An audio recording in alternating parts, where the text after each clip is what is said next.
நாளைக்கு முன்னாடி தான் நம்மளோட வண்டி ஜெனரல் சர்வீஸ்க்கு விட்டுட்டு திருப்பி வண்டி எடுத்துட்டு வந்தோம் 2 நாள்ல. அப்போ ஷோரூம்ல வந்து பாத்தீங்கன்னா நம்மளுடைய மாடலை அப்கிரேட் பண்ணி இங்க வந்து வச்சிருந்தாங்க. என்ன டிஃபரன்ஸ் நம்ம வண்டிக்கும் இந்த வண்டிக்கும் அப்படின்னு சொல்லி கேட்கும்போது அங்க இருக்க ப்ரோ வந்து பாத்தீங்கன்னா ப்ரோ நீங்க உடனே வண்டி ஆன் பண்ணி கூட நீங்க சும்மா டெஸ்ட் ட்ரைவ் கூட போய் பாருங்க, இல்லனா ஆன் பண்ணி சும்மா டெஸ்ட் பண்ணி பாருங்க ப்ரோ அப்படினாங்க. நான் சும்மா ஆன் பண்ணோனே டிஸ்ப்ளேல வந்து பாத்தீங்கன்னா நிறைய சேஞ்சஸ்லாம் வந்து பண்ணிருக்காங்க. ட்ரிப் மீட்டர், ஓடோமீட்டர் அதெல்லாம் வந்து கொடுத்துருக்காங்க. இதெல்லாம் நல்ல விஷயம் தான்.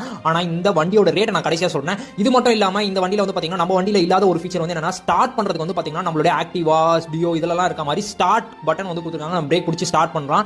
அது மட்டும் இல்லாம இன்னொரு நெகட்டிவான விஷயமும் இருக்கு. என்னன்னு கேட்டீங்கன்னா பேட்டரியை நம்மளால ரிமூவே பண்ண முடியாது. சிங்கிள் பேட்டரி வேரியன்ட் தான் இப்போதைக்கு ஸ்டாக் இருக்கும். அதோட பிரைஸே வந்து பாத்தீங்கன்னா 1,20,000 ரூபாய். டபுள் பேட்டரியோட வேரியன்ட் வந்து பாத்தீங்கன்னா 1,57,000 ரூபாய் கிட்ட வந்து சொன்னாங்க. டாப் ஸ்பீடு நம்மளது வந்து பாத்தீங்கன்னா 55 தான் வந்து போகும். இதுல வந்து பாத்தீங்கன்னா 67, ஆன் ரோட்ல 63 போகும்னு சொன்னாங்க. பூட் ஸ்பேஸ் என்னதான் நிறைய இருந்தாலும் இதுல பேட்டரி ரிமூவ் பண்ண முடியாதுன்றது ஒரு நெகட்டிவ் தான்.